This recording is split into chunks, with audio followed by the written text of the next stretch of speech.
Welcome back, Adam here, and today I'm going to be explaining how to work out your tax bill as a sole trader. To do this, I'm going to show you the basics of how to calculate your self-employed profits and how to then estimate your tax liability based on that profit figure.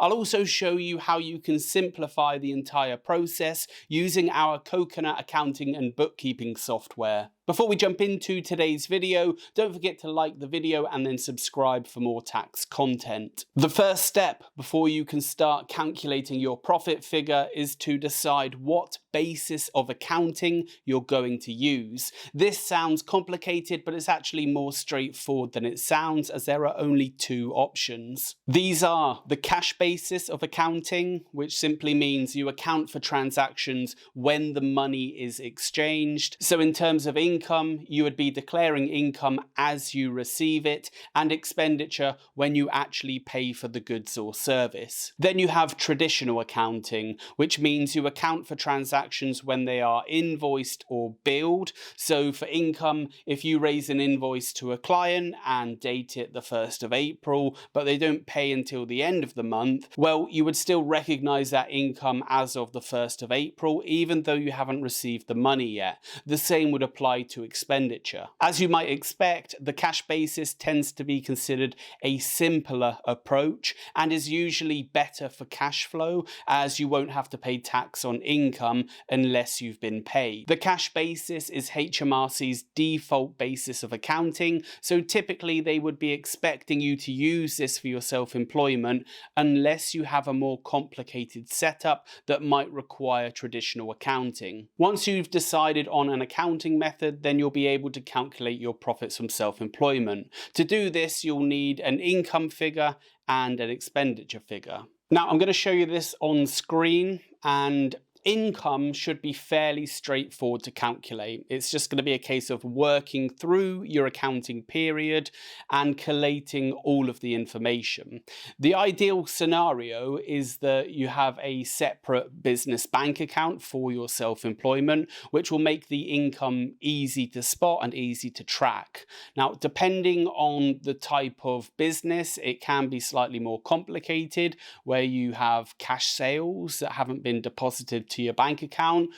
You're also going to need to make sure that these are included in your total. Another common mistake to watch out for is where your income is paid net of fees or taxes. This is common with selling platforms, where you might receive your income net of the platform's fee. In these situations, you won't be able to rely on the figure that appears on your bank statement, and you'll need to determine what the gross or total income was before the fee was deducted, and then include that in your turnover figure. The fee will then get deducted as an allowable expense. The same is true for construction industry workers, who often have CIS tax deducted before being paid a net amount. Again, those individuals would need to include the gross amounts in their turnover figure. I'm just going to continue through my example and continue populating this so that now I have a completed list of income for the period, and then I'm going to move on to the expenditure side. Now, for expenditure, it's the same process of working through your bank statements and your receipts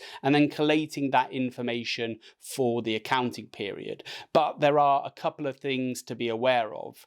First, you'll need to decide how you want to report your expenditure. If you're a small business and your turnover is below £90,000, then you'll have the option to declare your expenditure as a single figure. This means you don't need to worry about what category the expenditure falls into and then what box it goes into on the tax return, as essentially everything will get declared in one single box. If you're a larger business, or maybe you just want to provide some additional detail, then you'll break down your expenditure into categories. You can log into your business tax account via the government gateway and view the categories on the tax return if needed, or you can just categorize the expenditure under reasonable headings and then decide which box of the tax return your headings would fall into when it actually comes time to complete the tax return. So I might go for fuel and travel, I might go with printing and stationery, professional fees are another common one, use of home I'm going to put in here, and so on. The second complication for expenditure is that you'll need to determine what is allowable and what isn't. This can be tricky, but HMRC's guidance states that expenditure that is wholly, necessarily and exclusively for the business will be allowable. So you have to apply this to your business and its needs, which means that what might be allowable for one business might not for another. HMRC do provide guidance on allowable expenditure, so this would be a good starting point. Once you've collated all of your expenditure information, you can then deduct this total from your income figure, which will leave you with your profit from self-employment. This is the figure that you'll get taxed on. Then the next step would be to estimate your tax liability. Now, you won't know your actual tax liability until you complete your tax return at the end of the tax year. But ahead of time, you can do this calculation to ensure you're putting enough money aside to cover any future liability. There are two elements to a self-employed tax liability. The first is income tax, where the rate increases as the level of self-employed profits increase. The bands for this are shown on screen. The first £12,570 at 0% is assumed to be your personal allowance being applied to your self-employment in this case, and then the rate steps up to 20, 40 and 45%. The second element is Class 4 national insurance contributions. Again, the first 12,570 isn't taxed, then national insurance is applied at 6%, and the top rate is actually 2%, so it steps down at the point that you enter higher rate income tax. I'm going to apply these tax rates to my profit figures and combine the two taxes together, and that gives me a good indication of the tax liability that my self-employed profit will attract. Now, this is an estimate. There are a number of factors that this wouldn't account for, such as student loans, such as your personal allowance was already being utilised by another income source like employment, or if your taxable income was over £100,000, then your personal allowance actually starts to get retracted. So the calculation would need to be adjusted in those situations, but for 99% of taxpayers, it will be accurate. Granted, this entire process is a lot of work and it could take up a fair amount of time and effort, which is where Coconut can step in to help.